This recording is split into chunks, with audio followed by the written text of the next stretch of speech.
আসসালামু আলাইকুম, সবাইকে রমজানের শুভেচ্ছা জানিয়ে আজ আরও একটি নতুন রেসিপি শুরু করছি। আজ আপনাদের সাথে আমি যে রেসিপিটি শেয়ার করব এর থেকে সহজ রেসিপি আসলে আর কিছু হতেই পারে না। তবে খেতে এত বেশি মজার হয় যে সবার একবার হলেও ট্রাই করা উচিত। আর আপনারা যদি এই রেসিপিটি একবার ট্রাই করেন পুরো রমজান জুড়ে সবাই শুধু এটারই আবদার করবে।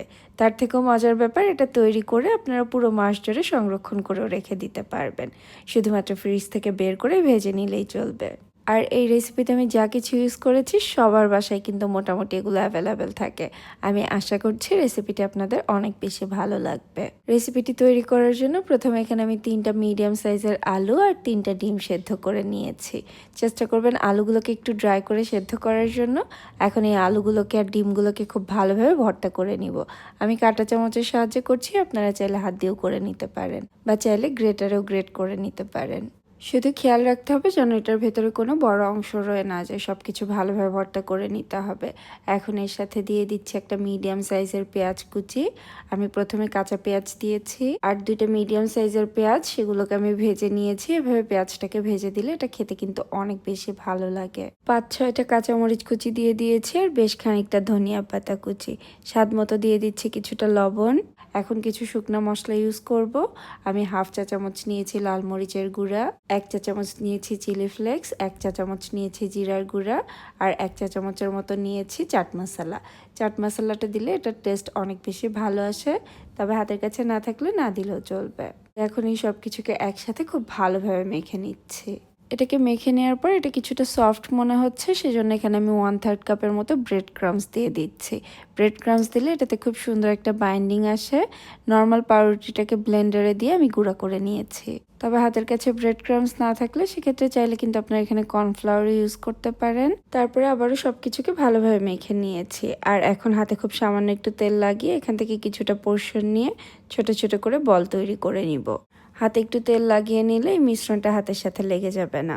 আর এটার স্বাদ আরও দ্বিগুণ বাড়িয়ে নেওয়ার জন্য আমি এখানে কিছুটা মোজারেলা চিজ এভাবে ছোট ছোট করে কেটে নিয়েছি, যেটা এই বলগুলোর মাঝে দিয়ে নিব।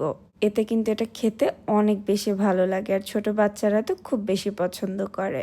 তবে মোজারেলা চিজটা কিন্তু টোটালি অপশনাল, দিতে না চাইলে না দিলেও চলবে। আর যদি হাতের কাছে থাকে অবশ্যই দিয়ে একবার ট্রাই করে দেখতে পারেন। প্রথমে এটাকে হাত দিয়ে একটু চ্যাপটা করে মোজারেলা চিজটাকে মাঝে রেখে এভাবে গোল করে নিয়েছি। খুব সহজে এগুলো তৈরি করে নেওয়া যায়। আমি একইভাবে সবগুলো বল তৈরি করে নিয়েছি।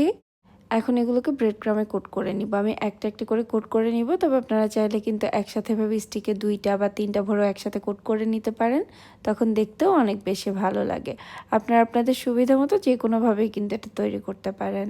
কোনো অকেশন থাকলে বা বাচ্চাদের একটু ভিন্নভাবে সার্ভ করার জন্য চাইলে এভাবে তৈরি করতে পারেন। আমি আইডিয়া দেওয়ার জন্য দেখিয়ে দিলাম। এখন একটা স্লারি তৈরি করে নিব। এখানে একটা বাটিতে 2 টেবিল চামচ নিয়ে নিচ্ছি ময়দা, সাথে দিয়ে দিচ্ছি 2 টেবিল চামচ কর্নফ্লাওয়ার। স্বাদ মতো কিছুটা লবণ দিয়ে দিচ্ছি, 1/2 চা চামচ দিয়ে দিচ্ছি জিরার গুঁড়া, 1/2 চা চামচ দিয়ে দিচ্ছি লাল মরিচের গুঁড়া, 1/2 চা চামচ দিয়ে দিচ্ছি কালো গোলমরিচের গুঁড়া। এখন এই শুকনো উপকরণগুলোকে ভালোভাবে একটু মিশিয়ে নিচ্ছি। তারপর অল্প অল্প করে পানি দিয়ে একটা ব্যাটার তৈরি করে নিব। পানিটা একবারে দেওয়া যাবে না, অল্প অল্প করে পানি দিয়ে মিডিয়াম থিকনেসের একটা ব্যাটার তৈরি করে নিতে হবে। এই তো মিশ্রণটা তৈরি হয়ে গিয়েছে, আমি থিকনেসটা একটু দেখিয়ে দিচ্ছি। আর এখানে নিয়ে নিয়েছি কিছুটা ব্রেড ক্রাম্বস। আমি এখানে বাইরের কেনা ব্রেড ক্রাম্বসটা ইউজ করেছি, আপনারা চাইলে কিন্তু পাউরুটি দিয়েও ব্রেড ক্রাম্বস তৈরি করে নিতে পারেন। এখন একটা করে ডিম আলুর তৈরি করে রাখা বল নিয়ে নিচ্ছি, সেটাকে প্রথমে ময়দার এই মিশ্রণের ভিতরে খুব ভালোভাবে ডিপ করে নিচ্ছি। তারপর এটাকে ব্রেড ক্রাম্বসে কোট করে নিব। ঘরে থাকা অল্প কিছু উপকরণে যদি কাউকে ইমপ্রেস করা কিছু তৈরি করতে চান, রেসিপিটি ট্রাই করতেও ভুলবেন না। যদি এভাবে ট্রাই করে থাকেন আমাকে কমেন্ট সেকশনে জানাবেন আপনাদের কেমন লাগলো। খুব সুন্দরভাবে এটাকে কোট করে নিয়েছি, দেখে নিশ্চয়ই বুঝতে পারছেন এটা দেখতে কতটা কিউট লাগছে।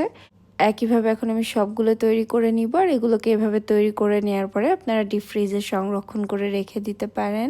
যখন প্রয়োজন হবে ফ্রিজ থেকে 10-15 মিনিট আগে বের করে রাখবেন, তারপর এটাকে ভেজে নেবেন।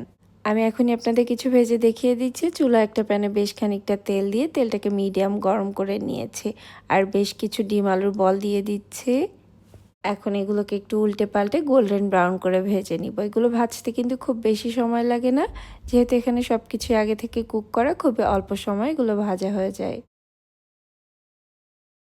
আমি এগুলোকে কয়েকবার উল্টে পাল্টে ভেজে নিয়েছি, খুব সুন্দর একটা কালার চলে এসেছে।